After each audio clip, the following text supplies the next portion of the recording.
میرے محترم مجلس ذکر کے ساتھیوں،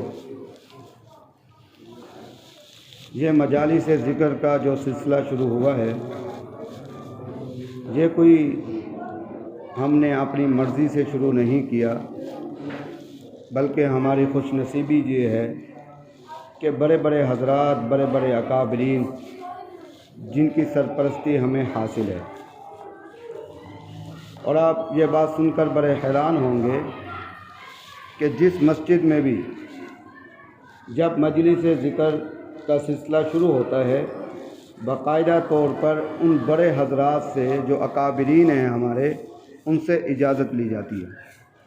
اگر وہ شرح صدر فرما دیتے ہیں کہ ہاں جی شروع کریں، پھر ان سے اس مسجد کے لیے، اس مجلس ذکر کے لیے دعا کروائی جاتی ہے، اور پھر وہ دعا کرتے ہیں تو الحمدللہ میں اپنے مشاہدے میں اس دعا کا اثر دیکھ رہا ہوں۔ جب یہ مجلس ذکر شروع ہوئی تھی، پہلی مجلس ذکر جو ہے وہ مدنی مسجد میں شروع کی گئی۔ میں اس وقت اکیلا آدمی تھا، اور اس کے میرے ساتھ میرے امام صاحب وہ میرے ساتھ تھے، اور ایک دو ساتھی اور بھی تھے، مگر وہ تذبذب کی شک کی کیفیت میں تھے کہ مجلس ذکر میں شامل ہونا چاہیے یا نہیں ہونا چاہیے۔ تو میں نے پھر اپنے حضرات سے یہ بات کہی کہ حضرت آپ نے تو حکم دیا ہے کہ کام شروع کرو، کیونکہ بڑے بڑے اکابرین، یہاں تک کہ حضرت شیخ الحدیث مولانا زکریا کاندھلی رحمۃ اللہ علیہ آخری عمر میں وہ مجلس ذکر کو بڑی اہمیت دیا کرتے تھے۔ بڑے بڑے اکابرین، خواجہ فضل علی قریشی رحمۃ اللہ علیہ مسکین پور کے، وہاں پر بڑے بڑے علماء جاتے تھے اللہ کا ذکر سیکھنے کے لیے۔ تو یہاں پر تو یہ صورتحال ہے کہ بس اکیلا میں ہوتا ہوں، اور ایک امام صاحب ہوتے ہیں، یا ایک دو آدمی اور ہوتے ہیں جن کی ہم منت کرتے ہیں۔ ان کی کیفیت ہمیں نظر یہ آتی ہے کہ وہ شک کی کیفیت میں ہوتے ہیں، تو ہمیں کوئی آثار نظر نہیں آ رہے۔ تو جب حضرات سے یہ بات کہی تو حضرات نے کہا کہ آپ مجلس ذکر جاری رکھیں، یہاں تک کہ اگر کوئی شامل ہو یا نہ ہو، یہ تو بہت بڑی بات ہے کہ آپ کو ایک دو ساتھی مل گئے ہیں، ورنہ اکابرین کی جو مجلس ذکر کی شروعات تھی وہ اکیلے مسجد میں بیٹھتے تھے اور مجلس ذکر کرتے تھے، پھر چلے جاتے تھے، اخلاص کے ساتھ کرتے تھے۔ الحمدللہ جہاں جہاں اکابرین نے مجلس ذکر شروع کی تھی وہ بہت بڑے بڑے مراکز بن چکے ہیں۔ فرمایا کہ یہ نہیں ہو سکتا کہ کس جگہ پر اللہ کا ذکر کیا جائے اور اللہ کے ذکر کے برکات نظر نہ آئے، اور اللہ کے ذکر کے برکات آدمی خود اپنی آنکھوں سے دیکھتا ہے اور بہت جلدی دیکھتا ہے۔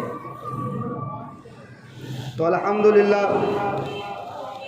کچھ عرصہ ہی گزرا کہ اسی مسجد میں جہاں ہم نے شروع کیا تھا، وہاں مجھے 10-12 ساتھی مل گئے جو میری مجلس ذکر کے ساتھ جڑ گئے، اور میں نے ان کو یہ دعوت دی کہ آپ مستقل میرے ساتھی بن جائیں، تو وہ مستقل میرے ساتھی بن گئے۔ جہاں بھی مجلس ذکر کا سلسلہ شروع ہوتا ہے، الحمدللہ وہ نماز کے وقت پہنچ جاتے ہیں، وقت سے پہلے پہنچ جاتے ہیں، اور ان کی کوشش یہ ہوتی ہے کہ ہم اس مجلس ذکر میں ورکر کے طور پر کام کریں۔ تو میں آج اپنی آنکھوں سے وہ بزرگوں کی دعاؤں کا اثر دیکھ رہا ہوں۔ اسی طریقے سے جو آدمی ہمارے ساتھی بن گئے ہیں، تو میں بھی آپ کو دعوت دیتا ہوں کہ آپ بھی ہمارے ساتھی بن جائیں، ہم آپ کے ساتھی بن جاتے ہیں، کہ جتنی زندگی ہماری غفلت میں گزر چکی ہے، باقی زندگی ہم نے غفلت میں نہیں گزارنی۔ اللہ کے ذکر سے ہم نے غافل نہیں ہونا۔ اب اللہ کا ذکر ہمارے اندر کیسے آ جائے، اس کے لیے محنت کی ضرورت ہے۔ تو محنت یہ ہے کہ ہم بیٹھ کر مجلس کے اندر اللہ اللہ کریں، تاکہ ہم دل کو مجبور کریں، نفس کو مجبور کریں کہ اللہ کو اپنے دل میں، دوسری ہستیوں کو اپنے دل سے بھگا دیں، اور اللہ کا ذکر جو ہے ہمارے دلوں میں آ جائے۔ تو انشاءاللہ جب آپ محنت کریں گے تو آپ ہمارے ساتھی بن جائیں، اس میں کوئی بڑا چھوٹا نہیں ہے۔ آپ چھوڑ دیں مجھے، یہ دل میں نہ لائیں کہ یہ مفتی ہے، عالم ہے، پیر ہے، چھوڑ دیں۔ یقینی بات یہ ہے کہ میں آپ سے زیادہ گناہ گار ہوں، مجھے آپ سے زیادہ ضرورت ہے اصلاح کی، اللہ کے ذکر کی زیادہ ضرورت ہے۔ فاسألوا اہل ذکری، اہل علم کو اہل ذکر کہا گیا ہے۔ مجھے تو ذکر کی زیادہ ضرورت ہے، مجھے تو اصلاح کی زیادہ ضرورت ہے، مجھے تو آپ سے زیادہ فکر کی ضرورت ہے کہ آپ ایک عالم آدمی کو زیادہ فکر کی ضرورت ہوتی ہے، اس کے لیے بڑی تنبیہ ہے۔ مگر خوش نصیب لوگ تو آپ ہیں کہ آپ پر اتنی تنبیہ نہیں ہے، اتنی گرفت نہیں ہے۔ تو میں تو بھئی آپ سے زیادہ ضرورت مند ہوں کہ میں بھی اللہ کا ذکر کروں، مجھے ذکر کی زیادہ ضرورت ہے۔ تو اس وجہ سے آپ ساتھی بنیں، اور اس کے ساتھ ساتھ آپ یہ ارادہ کریں کہ ہم یہاں جو جمع ہوتے ہیں وہ ہم اپنے لیے جمع ہوتے ہیں۔ کتنی انجمنیں بنی ہیں، کتنی تنظیمیں بنی ہیں، ان کا ارادہ، ان کا منشور یہ ہوتا ہے کہ ہم نے معاشرے کی اصلاح کرنی ہے۔ مگر ساری تنظیمیں، ساری انجمنیں ناکام ہو گئی اس وجہ سے کہ انہوں نے شروعات ہی غلط کی۔ اگر وہ یہ شروعات کرتے کہ ہم اکٹھے ہو رہے ہیں، ہم نے یہاں بیٹھنا ہے، ہمارا ارادہ یہ ہے، ہمارا منشور یہ ہے کہ ہم نے سب سے پہلے اپنی اصلاح کرنی ہے، اور اس جماعت کو، اس تنظیم کو ہم بڑھاتے جاتے تو دیکھتے آپ کہ وہ اصلاح پورے دنیا تک اصلاح پہنچ جاتی۔ جیسا کہ تبلیغی جماعت کو ہم دیکھتے ہیں، ان کا اکٹھا ہونا اس وجہ سے ہوتا ہے تاکہ ہماری زندگی میں دین آ جائے۔ ان کے الفاظ یہ ہوتے ہیں کہ ہماری زندگی میں دین آ جائے، تو ہماری زندگی کی دین کی بات کر کر اکٹھے ہوتے ہیں۔ آپ دیکھیں کہ پوری دنیا کے اندر وہ جماعت پھیل چکی ہے اور اس کے اثرات بھی نظر آتے ہیں۔ تو مختصر یہ کہ میں نے آپ کے سامنے قرآن مجید کی ایک آیت تلاوت کی ہے۔ اللہ تبارک و تعالیٰ نے فرمایا کہ اے ایمان والو، تم تقوی اختیار کرو۔ فرمایا کہ تقوی اختیار کرنا تمہارے لیے مشکل ہوگا۔ فرمایا کہ اس کا آسان طریقہ ہم تمہیں بتا دیتے ہیں کہ وَكُونُوا مَعَ الصَّادِقِينَ، تم سچے لوگوں کے ساتھ ہو جاؤ۔ اللہ تبارک و تعالیٰ نے ایمان والوں کو خطاب اس وجہ سے کیا ہے، براہ راست خطاب کیا ہے، اس وجہ سے کہ اللہ تبارک و تعالیٰ یہ بات جانتے ہیں کہ اس دنیا کے اندر سب سے قیمتی چیز جو ہے وہ ایمان ہے۔ اس وجہ سے اللہ تبارک و تعالیٰ نے قرآن مجید میں 89 مقامات پر آمنو کا لفظ استعمال کیا ہے، ایمان والوں سے براہ راست خطاب کیا ہے، اور ساتھ حکم بھی فرمایا۔ اور اس کے لیے یہ بات سمجھنا ضروری ہے کہ نبی کریم صلی اللہ علیہ وسلم کے ذریعے سے بنیادی طور پر ہمیں دو چیزیں ملی ہیں۔ بنیادی طور پر جب آپ یاد رکھیں گے اس بات کو تو آپ کے لیے آسان ہو جائے گا۔ بنیادی طور پر نبی کریم صلی اللہ علیہ وسلم کے ذریعے سے ہمیں صرف دو چیزیں ملی ہیں، صرف دو چیزیں۔ نبی کریم صلی اللہ علیہ وسلم کی طرف سے ہمیں اخبار ملے ہیں، خبریں ملے ہیں، خبریں ملی ہیں۔ دوسری چیز احکام ملے ہیں، دو چیزیں، تیسری کوئی چیز نہیں۔ پہلی چیز ہے کہ خبریں، نبی کریم صلی اللہ علیہ وسلم نے ہمیں خبر دی ہے کہ جنت ہے۔ نبی کریم صلی اللہ علیہ وسلم نے ہمیں خبر دی ہے کہ قبر کا عذاب ہے۔ نبی کریم صلی اللہ علیہ وسلم نے ہمیں خبر دی ہے کہ یاجوج ماجوج قوم کے بارے میں خبر دی ہے۔ اسی طریقے سے آپ دیکھیں نبی کریم صلی اللہ علیہ وسلم نے ہمیں سابقہ قوم، سابقہ امت کی خبریں دی ہیں، تو یہ خبر میں آ گئی۔ دوسری چیز جو نبی کریم صلی اللہ علیہ وسلم نے دی ہے وہ ہمیں احکام دیے ہیں، حکم دیا ہے۔ نماز پڑھو یہ حکم ہے، تلاوت کرو یہ حکم ہے، صلہ رحمی کرو یہ حکم ہے، کہ والدین کے ساتھ اچھا سلوک کرو یہ حکم ہے۔ اب ہمیں دو چیزیں ملی ہیں۔ اب ان دونوں چیزوں پر، ان دونوں چیزوں کو ماننا ان دونوں چیزوں کو ماننا اس کو ایمان کہتے ہیں، دونوں چیزوں کو ماننا اس کو ایمان کہتے ہیں، اور حکموں پر عمل کرنا اس کو اسلامی اعمال کہتے ہیں۔ اب کتنی چیزیں ہو گئی ہمارے پاس؟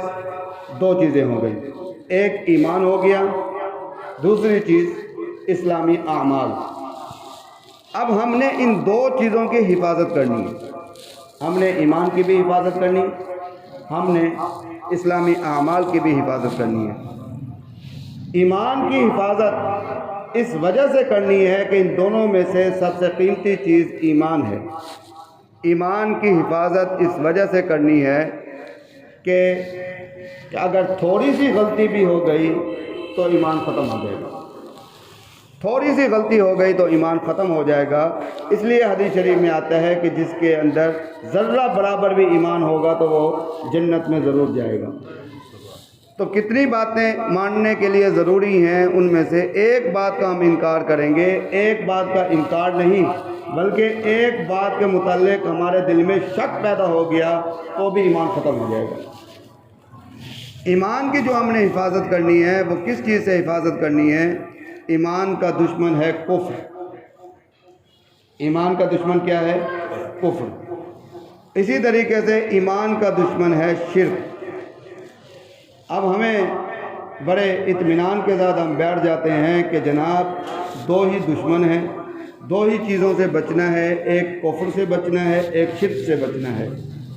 تو ہم یہ سمجھتے ہیں کہ ہم کفر کا معنی اور مفہوم بڑا مختصر سمجھتے ہیں، حالانکہ کفر کے اندر علماء نے اس کی 8 اور 9 قسمیں بیان فرمائی ہیں کفر کی، اور ان قسموں میں سے ایک قسم تو جو ہم سمجھتے ہیں وہی ہے کہ اسلام کے کسی بات کا انکار کرنا، اس کو کفر کہتے ہیں۔ کفر کے معنی انکار کرنا، مگر علماء نے جو اور قسمیں بتلائی ہیں وہ توجہ طلب ہیں۔ فرمایا کہ کفر استہزاء، کفر ارتیاب، کفر ارتداد، اسی طریقے سے کفر نفاق۔ تو علماء نے ان کفروں کا قسموں کا ذکر فرمایا ہے۔ اب کفر استہزاء کیا ہے؟ کفر استہزاء یہ ہے کہ دین کے کسی بات کا مذاق اڑانا، یہ کفر استہزاء ہے۔ اب ہمارے معاشرے میں اس کو کفر نہیں سمجھا جاتا۔ کتنے لوگ ہیں کہ ہم کفر کا مذاق، اسلام کے کسی بات کا مذاق اڑا دیتے ہیں۔ نبی کریم صلی اللہ علیہ وسلم کی کسی سنت کو تحقیر کرنا، یہ بھی کفر استہزاء ہے، ایمان ختم ہو جاتا ہے۔ اب ہمارے ہاں کتنا مذاق کیا جاتا ہے ایمان کے بارے میں، داڑھی کے بارے میں کتنا مذاق کیا جاتا ہے۔ علماء نے لکھا ہے کہ ایک آدمی، اس نے داڑھی نہیں رکھی، اور اس کے مقابلے میں ایک آدمی وہ جس نے داڑھی رکھی ہوئی ہے، اور اس داڑھی رکھنے کی حالت میں اگر وہ داڑھی کا مذاق اڑاتا ہے تو وہ ایمان سے خارج ہو جائے گا۔ اس کے مقابلے میں جس نے داڑھی نہیں رکھی، اگرچہ وہ گناہ گار ہے مگر اس کا ایمان باقی ہے۔ اسی طریقے سے کفر ارتیاب ہے کہ نبی کریم صلی اللہ علیہ وسلم نے جن باتوں کی ہمیں خبر دی ہے، ان میں سے کسی ایک بات کے بارے میں اگر ہم شک میں چلے گئے تو پھر اس کو کفر ارتیاب کہتے ہیں۔ مثال کے طور پر کہ متفقہ فتویٰ ہے کہ قادیانی جو ہیں وہ کافر ہیں، یہ متفقہ فتویٰ ہے۔ اگر کوئی آدمی یہ بات کہے کہ جناب بس نہ قادیانی کو میں کافر کہتا ہوں نہ میں مسلمان کہتا ہوں، شک کی کیفیت کے اندر ہے، تو قادیانی تو کافر ہیں یا نہیں ہیں، مگر وہ آدمی جو ہے جو شک کی کیفیت میں رہا وہ آدمی کافر ہو جائے گا۔ آپ دیکھیں کہ میں نے 2-3 قسمیں آپ کے سامنے ذکر کی ہیں، تو آپ حیران ہو رہے ہیں کہ ان چھوٹی چھوٹی باتوں سے جو ہمیں معلوم بھی نہیں ہیں، ان کے کرنے سے آدمی ایمان سے خارج ہو جاتا ہے۔ تو اسی وجہ سے شرک کا جو معاملہ ہے وہ بھی یہی ہے کہ شرک کی بھی بڑی تفصیل ہے کہ اگر اس شرک کس کو شرک کہتے ہیں، اور کس شرک کی بہت ساری قسمیں ہیں۔ تو اس وجہ سے پہلی چیز جو ہے جو ہم نے جس کی حفاظت کرنی ہے وہ ہے ایمان۔ دوسری چیز جس کو اسلامی اعمال کہتے ہیں، اسلامی اعمال میں ہم نے کیا کرنا ہے؟ جو بات یہاں میں ذکر کرنا چاہتا ہوں، آپ بڑی توجہ کے ساتھ سنیں کہ اسلامی اعمال کی کس چیز کی ہم نے حفاظت کرنی ہے اور کس اللہ سے کیا چیز مانگنی ہے۔ اسلامی اعمال کرنا الگ چیز ہے اور اسلامی اعمال کا قبول ہونا یہ الگ چیز ہے۔ ہمارے ذہنوں میں یہ بات ہوتی ہے کہ جناب کہ ہم نے فرض نماز پڑھ لی، اسلامی اعمال ہم نے کر لیے، ہم نے نوافل پڑھ لی تو ہم نے اسلامی اعمال کر لیے۔ مگر علماء یہ فرماتے ہیں کہ ٹھیک ہے کہ اس کو کہتے ہیں قابلیت، تم نے اسلامی اعمال پر عمل کر لیا، فرمایا کہ مگر آگے جو تمہیں ضرورت ہے جس چیز کی، وہ تمہیں قبولیت کی ضرورت ہے۔ ابھی تو قبولیت باقی ہے، قبولیت اگر تمہیں نہیں ملے گی تو تمہارے اسلامی اعمال کہاں قبول ہوں گے؟ اس کی مثال ایسے علماء فرماتے ہیں کہ ایک ڈاکٹر ہو، وہ بہت قابل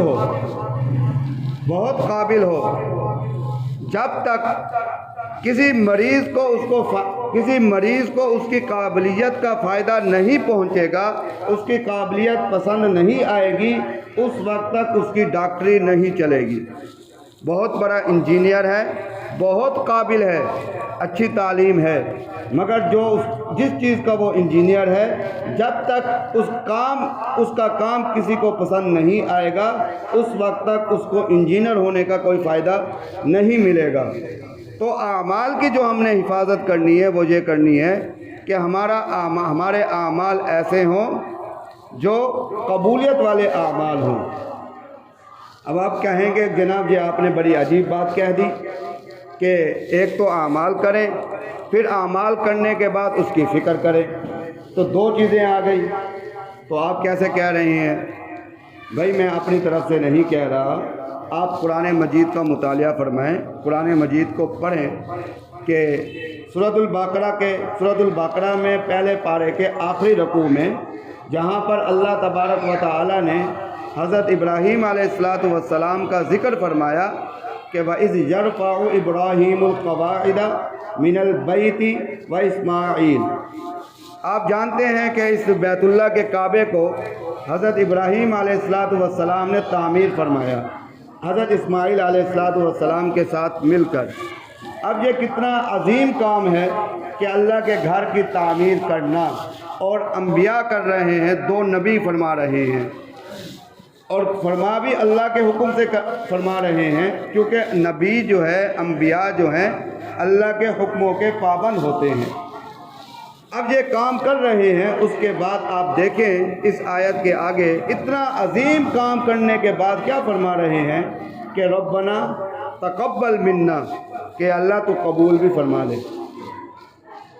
اسی طریقے سے حضرت مریم علیہ السلام کے واقعہ میں آپ پڑھیں کہ جب عمران کی جو زوجہ تھی، وَإِذْ قَالَتِ امْرَأَتُ عِمْرَانَ رَبِّ إِنِّي نَذَرْتُ لَكَ مَا فِي بَطْنِي مُحَرَّرًا فَتَقَبَّلْ مِنِّي۔ حضرت عمران کی جو زوجہ تھی، جب انہوں نے کہا کہ جو کچھ اے اللہ میرے پیٹ میں ہے وہ بچہ میں آپ کے لیے وقف کر دوں گی، اور میں منت مانگتی ہوں، اب اللہ کے راہ کے لیے، اللہ کے لیے اپنے بچے کو وقف کرنا کتنی بڑی نیکی ہے، مگر اس نیکی کے بعد ذکر کرنے کے بعد کیا فرما رہی ہیں؟ فتقبل منی، کہ اللہ تو اس کو قبول بھی فرما۔ تو اعمال جو اسلامی اعمال ہیں ان کے لیے ہمیں یہ فکر کرنا ضروری ہے کہ ہمارے اسلامی اعمال ایسے ہونے چاہیے جو اللہ کو پسند بھی آنے چاہیے۔ اللہ تبارک و تعالی علماء کو جزائے خیر عطا فرمائے کہ علماء نے فرمایا کہ 3 باتیں اختیار کر لو تو ایمان کی بھی حفاظت ہو جائے گی، اسی طریقے سے تمہارے اسلامی اعمال بھی ایسے بن جائیں گے جو اللہ کے ہاں قبولیت رکھنے والے بن جائیں گے۔ فرمایا کہ ایک چیز یہ ہے کہ تم تقوی اختیار کرو۔ تقوی کیسے اختیار کریں؟ وَكُونُوا مَعَ الصَّادِقِينَ، ان جیسی محفلوں میں بیٹھو، ان جیسی محفلوں میں بیٹھو گے تو تقوی تم خود بخود اختیار کر لو گے۔ اگر ہم تقوی کا مطالعہ کریں تو مطالعہ کر کے ہر آدمی یہ بات کہتا ہے کہ جناب تقوی اختیار کرنا بہت مشکل ہے، جب ہم ان مجالس کے ساتھ اللہ والوں کے ساتھ جڑ جاتے ہیں تو اس کو معلوم ہی نہیں ہوتا کہ وہ تقوی اختیار کر لیتا ہے۔ تو اس پر کچھ لوگ جو ہیں انکار کرتے ہیں کہ جناب یہ آپ کیسی بات کرتے ہیں کہ صحبت کا اثر ہوتا ہے، یہ آپ کیسی بات کرتے ہیں؟ تو بھائی اگر صحبت کا اثر نہیں ہوتا تو پھر ہم اپنے بچوں کو، گلیوں کے بچے جو آوارہ بچے ہوتے ہیں، ان سے کھیلنے سے کیوں روکتے ہیں؟ اور ہم یہ بات مانتے ہیں کہ ہمارے بچے اگر آواروں بچوں کے ساتھ کھیلیں گے تو ہمارے بچے بھی آوارہ بن جائیں گے۔ ہماری کوشش یہ ہوتی ہے کہ ہمارے بچے جو ہیں وہ جو ہیں صحیح بچوں کے ساتھ کھیلیں تاکہ ان کا اثر ان پر پڑے۔ تو فرمایا کہ اگر تم تقوی اختیار کرنا چاہتے ہو تو آسان طریقہ یہ ہے، تم ان جیسے محفل کے اندر مجالس کے ساتھ بیٹھو اور اولیاء کرام کے ساتھ تعلق رکھو۔ فرمایا کہ تمہیں تقوی کے لیے محنت کرنے کی ضرورت نہیں ہے۔ ایک بات تو علماء نے یہ فرمائی کہ تقوی اختیار کر لو۔ تقوی کے لیے آسان طریقہ ہے کہ جڑے رہو۔ جڑنا یہ ہے کہ زندگی تو بڑی تیزی کے ساتھ گزر رہی ہے، جمعے گزر رہے ہیں۔ آج جمعے جہاں ہم بیٹھے ہیں اللہ کا ذکر کریں گے تو یہ جو جمعہ ہے ہمارے نامہ اعمال میں اللہ کے ذکر میں لکھا جائے گا۔ اگر ہم نہیں کریں گے تو یہ جمعہ ضائع ہو جائے گا۔ تو اسی وجہ سے تقوی اختیار کرنا آسان ہے کہ ہم ان مجالس میں بیٹھ جائیں، علماء کے ساتھ تعلق رکھیں تو ہم تقوی اختیار کر سکتے ہیں۔ دوسری چیز جو ہے علماء نے یہ فرمائی کہ دوسری چیز آدمی اختیار یہ کرے کہ ہر عمل کو کرنے سے پہلے یہ دیکھے جو میں عمل کر رہا ہوں وہ نبی کریم صلی اللہ علیہ وسلم یا صحابہ کرام رضوان اللہ علیہم اجمعین کے طریقے کے مطابق ہے یا نہیں ہے۔ کیوں؟ قل ان کنتم تحبون اللہ فاتبعونی یحببکم اللہ ویغفر لکم ذنوبکم۔ تو اللہ تبارک و تعالیٰ فرماتے ہیں کہ اگر تم مجھ سے محبت کرتے ہو، تم اللہ سے محبت کرتے ہو تو اے نبی کریم صلی اللہ علیہ وسلم آپ فرما دیں کہ فاتبعونی، کہ تم میری پیروی کرو۔ تو حضرت ڈاکٹر عبدالحی صاحب رحمۃ اللہ علیہ بہت بڑے ولی تھے اور بڑی عجیب بات فرمایا کرتے تھے کہ فرمایا کہ بھائی اللہ کا محبوب بننا اتنا آسان ہے کہ کوئی آدمی چاہے کہ میں اللہ کا محبوب بن جاؤں تو وہ آرام سے بن سکتا ہے۔ فرمایا کہ اس کے لیے کوئی کورس کی ضرورت نہیں ہے، جیسے دنیا کے اندر ایک کورس کی ضرورت ہوتی ہے کہ آدمی ڈاکٹر بننا چاہتا ہے تو اس کے لیے اتنے سال پڑھنا ضروری ہے، آدمی انجینئر بننا چاہتا ہے تو اس کے لیے اتنے سال پڑھنا ضروری ہے، آدمی وکیل بننا چاہتا ہے تو اس کے لیے اتنے سال پڑھنا ضروری ہے۔ تو آپ نے فرمایا کہ اللہ کا محبوب بننا اتنا آسان ہے کہ اللہ کے نبی کریم صلی اللہ علیہ وسلم کی کسی سنت پر عمل کرو، اسی وقت تم اللہ کی قسم تم اللہ کے محبوب ہیں۔ نبی کریم صلی اللہ علیہ وسلم کی سنت پر جب تم عمل کرو گے اسی وقت تم اللہ کے محبوب ہو، یہ قرآن کا فیصلہ ہے۔ تو دوسری چیز علماء نے یہ فرمائی کہ قل ان کنتم تحبون اللہ فاتبعونی، نبی کریم صلی اللہ علیہ وسلم کی سنتوں پر عمل کرو اور کوشش کرو کہ کوئی سنت جو ہے نہ چھوٹ جائے ہم سے۔ اولیاء کرام اس کی بڑی محنت کیا کرتے تھے اور اس کی بڑی کوشش کیا کرتے تھے اور اپنی وہ خود تربیت کرتے تھے کہ کوئی عمل ایسا نہ ہو جو سنت کے خلاف ہو، یہاں تک کہ ان کی جو ضرورت تھی اس میں بھی کوشش کرتے، ان کی مجبوری تھی اس میں بھی کوشش کرتے۔ تیسری چیز جو بڑی اہم ہے جس کی طرف ہماری توجہ نہیں ہے، اور ہمارے جو حضرات ہیں، بڑے بڑے حضرات ہیں، انہوں نے باقاعدہ یہ حکم دیا ہے کہ جہاں بھی بیان کریں اس میں اس تیسری چیز کا ضرور ذکر کریں، اس کی بڑی ضرورت ہے۔ فرمایا کہ تیسری چیز یہ ہے کہ اپنی عیبوں پر نظر۔ یہ دو چیزوں سے بڑی مشکل چیز ہے، مگر آج ہمارا معاملہ بڑا الٹ ہے۔ آج ہماری جو نظر ہے وہ اپنے اوپر تو دور کی بات ہے، اپنی اولاد سے بھی ہٹی ہوئی ہے، اپنے والدین سے بھی ہٹی ہوئی ہے، اپنے رشتہ داروں سے بھی ہٹی ہوئی ہے۔ اگر کسی کے عیبوں پر ہماری نظر ہے تو وہ مسجد کا امام ہے۔ ہر علاقے میں جا کر دیکھ لیں،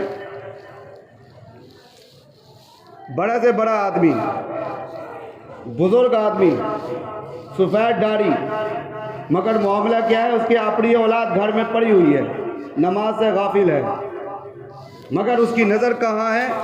اپنی اولاد پر نہیں ہے بلکہ مسجد کے امام پر ہے۔ حالانکہ مسجد کے امام کے ساتھ علماء یہ بات فرماتے ہیں، بڑی عجیب بات کہنے لگا ہوں، علماء یہ بات فرماتے ہیں کہ مسجد کا امام، اگر مسجد کا امام فرمایا جو تمہیں نماز پڑھاتا ہے، مقتدی جتنے کھڑے ہوتے ہیں ان میں سے ایک مقتدی مسجد کا امام عشاء کی نماز پڑھا کر سو جائے، سنتے اور نفل وتر پڑھ کے سو جائے، خراٹے مارے، تو پیچھے مقتدی کھڑا ہو جائے، نماز کے بعد نوافل شروع کر دے، پوری رات نوافل کرتا رہے اور پوری رات اللہ کے راستے میں 2 رکعت کے بعد 2 نوافل کے بعد اللہ کے راستے میں خوب خرچ کر دے، فرمایا کہ صبح کو وہ امام اٹھ کر ان کو فجر کی نماز پڑھا دے، سنتے پڑھ کر فجر کی نماز پڑھا دے، فرمایا کہ وہ مقتدی بھی با جماعت نماز پڑھے، فرمایا کہ پوری رات اگر عبادت کر سکتا تھا اس نے کی ہے مقتدی نے، مگر وہ اس امام کے رات کی نماز اور صبح کی نماز کے درمیان جو سونا ہے اس کے برابر بھی نہیں پہنچ سکتا۔ اب یہ عجیب بات ہے، ہمیں فکر کس کی ہے؟ مسجد کے امام کی ہے۔ بھائی وہ تو 2 قدم چلے گا اور آگے پہنچ جائے گا، اور مسجد کا امام تو ہر نماز کے بعد دعا بھی کر رہا ہے، گناہوں کی توبہ کی دعا بھی کر رہا ہے، وہ تو ساتھ ساتھ پاک ہو رہا ہے۔ اس پر علماء نے فرمایا کہ بھائی یہ ایسی بات نہیں ہے، اور اس کی باقاعدہ دلیل ہے۔ دلیل یہ ہے کہ فرمایا کہ ایک امام جب نماز پڑھاتا ہے تو اس کے پیچھے کتنے لوگ کھڑے ہوتے ہیں؟ 20 آدمی کھڑے ہوتے ہیں، تو اس کو 20 فرضوں کا نماز کا اجر ملے گا۔ اب 1000 آدمی کھڑے ہیں پیچھے تو 1000 فرضوں کا اجر ملے گا، 1000 فرضوں کا اجر، اور مقتدی کو کتنا ملے گا؟ 1 نماز کا اجر۔ تو مسجد کے امام کے پیچھے ہماری جو ہے نظر وہ امام کے عیبوں پر ہوتی ہے، اسی وجہ سے ہمارے گھروں کے اندر دین نہیں آتا، ہمارے اپنے بچے جو ہیں دین سے محروم ہو جاتے ہیں، یہاں تک کہ ہم بھی مسجد کے امام سے لڑتے اور مسجد سے اللہ سے ناراض ہو کر چلے جاتے ہیں، پوری زندگی ہماری ناراضگی میں گزر جاتی ہے، معلوم نہیں کہ وہ آخری وقت ہمارا ایمان بھی نصیب ہو، جس سے ہم نے دوستی توڑ دی ہے، تعلق توڑ دیا ہے، اب کیسے ہو سکتا ہے کہ ہمیں خاتمہ بالخیر نصیب ہو؟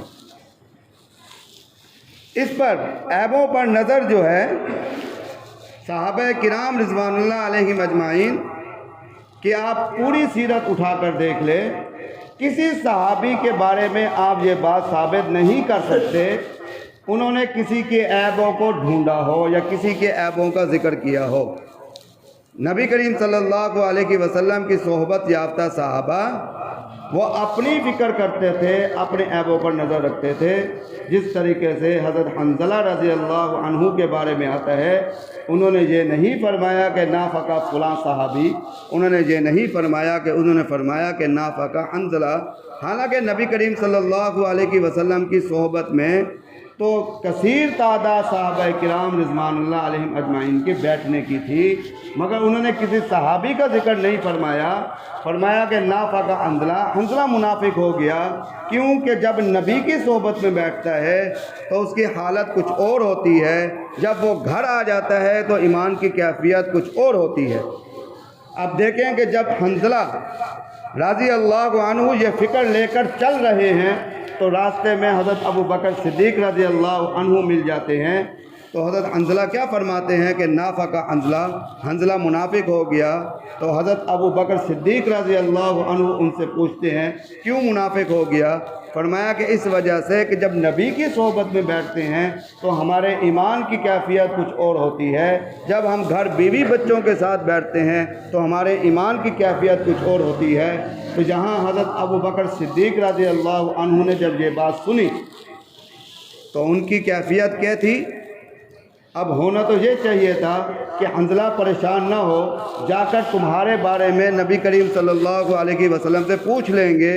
ان کا جواب یہ ہونا چاہیے تھا، حالانکہ اتنے بڑے صحابی جن کے لیے نبی کریم صلی اللہ علیہ وسلم نے کئی مرتبہ جو ہے جنت کی خوشخبری فرمائی، اسی وقت جب انہوں نے حنظلہ رضی اللہ عنہ کی یہ بات سنی تو حضرت ابو بکر صدیق رضی اللہ عنہ کی نظر کسی اور پر نہیں گئی بلکہ اپنے اوپر گئی ہے۔ فرمایا کہ حنظلہ یہ تو تم نے بات ایسی کر دی، میری اپنی بھی یہی حالت ہوتی ہے،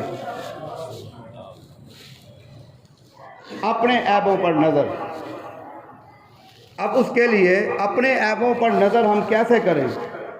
اس کے لیے حضرت مولانا اشرف علی تھانوی رحمۃ اللہ علیہ نے جو فرمایا ہے طریقہ کار، اللہ تبارک و تعالیٰ ان کے قبروں پر کروڑوں رحمت نازل فرمائے، وہ فرمایا کرتے تھے کہ بھائی اپنے عیبوں پر نظر اس طریقے سے ہوگی کہ تمہاری جب نظر کسی مسلمان پر پڑے، ایسا مسلمان جس کو تم دیکھ رہے ہو کہ وہ گناہوں کے اندر مبتلا ہے، گناہ کر رہا ہے، فرمایا کہ اس حالت میں بھی اس کو اپنے سے اچھا سمجھو۔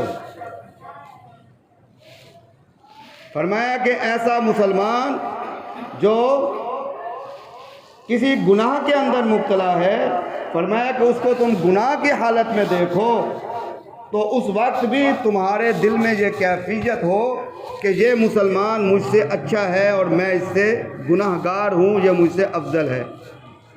بڑی عجیب بات فرمائی، کوئی رسمی بات نہیں کی انہوں نے، باقاعدہ اس کے بارے میں دلیل دی۔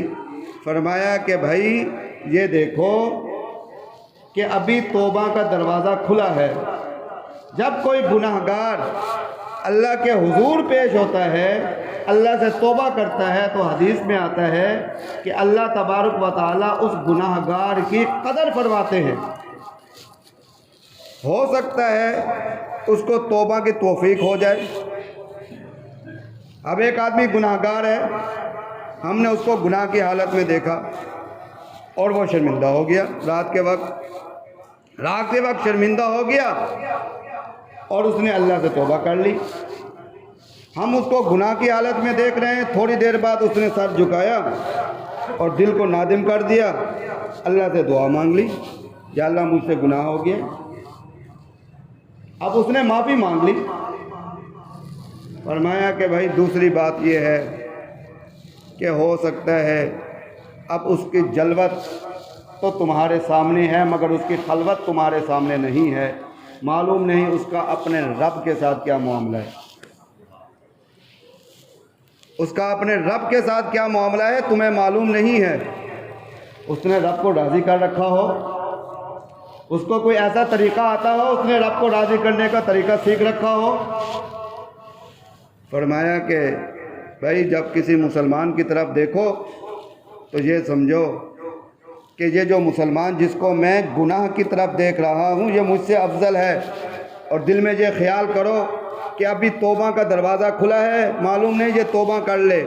دوسری بات یہ ہے کہ اس کے خلوت کا معاملہ اللہ کے ساتھ کیسا ہے، معلوم نہیں کہ کیسا معاملہ اس کا اپنے رب کے ساتھ ہے، اور یہ مجھ سے آگے نکل جائے۔ تو فرمایا کہ بھائی پہلی چیز یہی ہے۔ مفتی شفیع صاحب رحمۃ اللہ علیہ فرماتے ہیں کہ ایک مرتبہ وہ فرماتے ہیں کہ میں نے حضرت مولانا اشرف علی تھانوی رحمۃ اللہ علیہ سے فرمایا کہ حضرت میں آپ کی مجلس میں آتا ہوں، یہاں میں دیکھتا ہوں جو پہلی مرتبہ بھی آدمی آتا ہے تو میں ایسے نظر دوڑاتا ہوں تو حضرت مجھے تو ایسے محسوس ہوتا ہے کہ سارے مجھ سے اچھے ہیں، اللہ کے ہاں رتبہ پانے والے ہیں، صرف اس محفل میں اس مجلس میں صرف میں ہی گناہ گار ہوں۔ حضرت مولانا اشرف علی تھانوی رحمۃ اللہ علیہ نے بڑی عجیب بات فرمائی، فرمایا کہ مولوی اشرف، مولوی شفیع، جب میں ممبر پر بیٹھتا ہوں، بعض و نصیحت کرتا ہوں، تو میری نظر بھی جب پڑتی ہے تو میری حالت بھی یہی ہوتی ہے۔ تو اس وجہ سے حضرت مولانا اشرف علی تھانوی رحمۃ اللہ علیہ نے بہت اچھا طریقہ بتلایا کہ بھائی اس طریقے کو اختیار کرو۔ اچھا حضرت، یہ تو مسلمان کا معاملہ ہو گیا۔ اب جو کافر ملے اس کو آدمی دیکھے، اس کے پاس تو ایمان کی دولت نہیں ہے، ہمیں تو اللہ نے ایمان کی دولت دی ہے، تو کیا اس کو تو ہم حقیر سمجھ سکتے ہیں؟ آپ فرماتے ہیں نہیں۔ فرمایا کہ حضرت یہ کون سی بات ہوئی؟ فرمایا کہ بھائی ابھی اس کو موت نہیں آئی، اس کے لیے توبہ کا دروازہ کھلا ہے، ہو سکتا ہے کہ آخری وقت سے پہلے اس کو ایمان نصیب ہو جائے، اور وہ عمل تو کوئی نہیں کرے گا مگر درجے میں تم سے آگے نکل جائے گا۔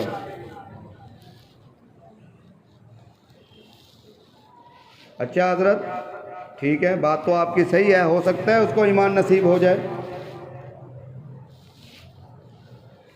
فرمایا کہ حضرت پھر جو جانور ہیں، اللہ نے ہمیں اشرف المخلوقات بنایا ہے، ہم تو انسان ہیں، جو جانور ہیں ان کے ساتھ اگر مقابلہ کرنا ہو، فرمایا کہ بھائی ان کو بھی آپ نے سے افضل سمجھو۔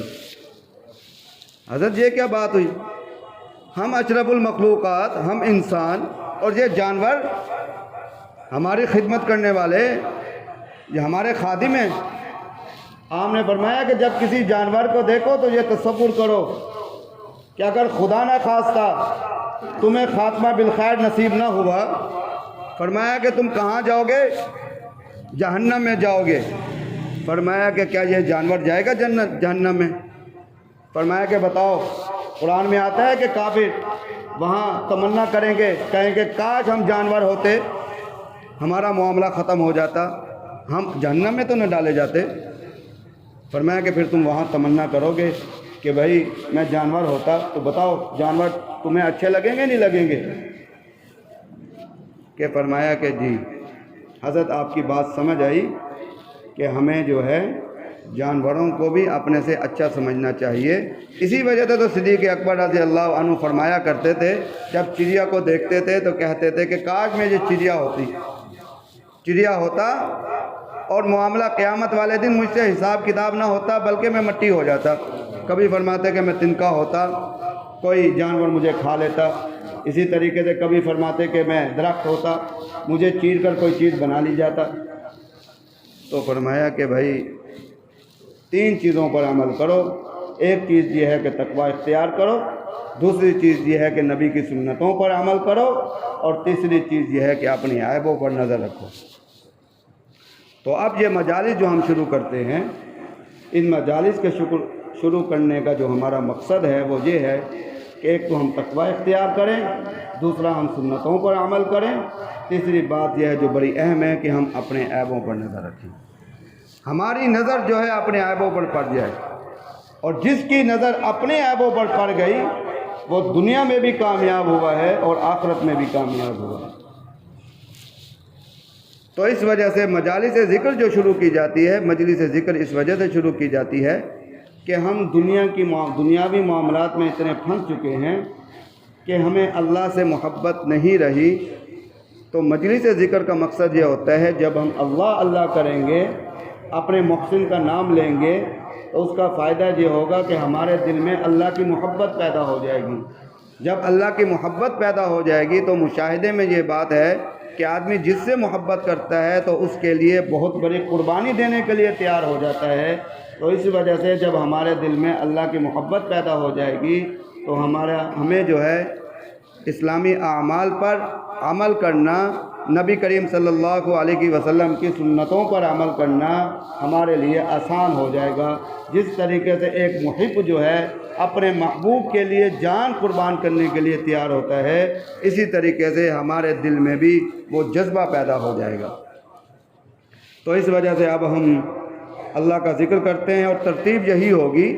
اور آخر میں پھر میں آپ کو دعوت دیتا ہوں کہ جس طریقے سے جو ہمارے ساتھی پہلے بن چکے ہیں، آپ بھی ہمارے ساتھی بن جائیں، بلکہ آپ ہمارے ساتھی بن جائیں، ہم آپ کے ساتھی بن جائیں، کہ جہاں بھی مجلس ذکر ہو اس میں ہم شرکت کریں، بلکہ اپنے ساتھ ساتھ دوسرے لوگوں کو بھی اپنے ساتھ لائیں، تاکہ ان کی ہدایت کا ذریعہ بھی ہم بن جائیں، ہمیں ہمارے نامہ اعمال میں ہمارے اعمال بھی ہوں اور ان کے اعمال کا اجر بھی ہمیں ملے۔ یعنی کسی طرف کوئی موقع ہمارے ہاتھ سے نہ جانے پائے، اور ہمیں ہر طرف سے موقع جو ہے حاصل کرنا چاہیے۔ تو اس وجہ سے آپ ذکر کریں گے۔ ذکر کا طریقہ یہ ہے کہ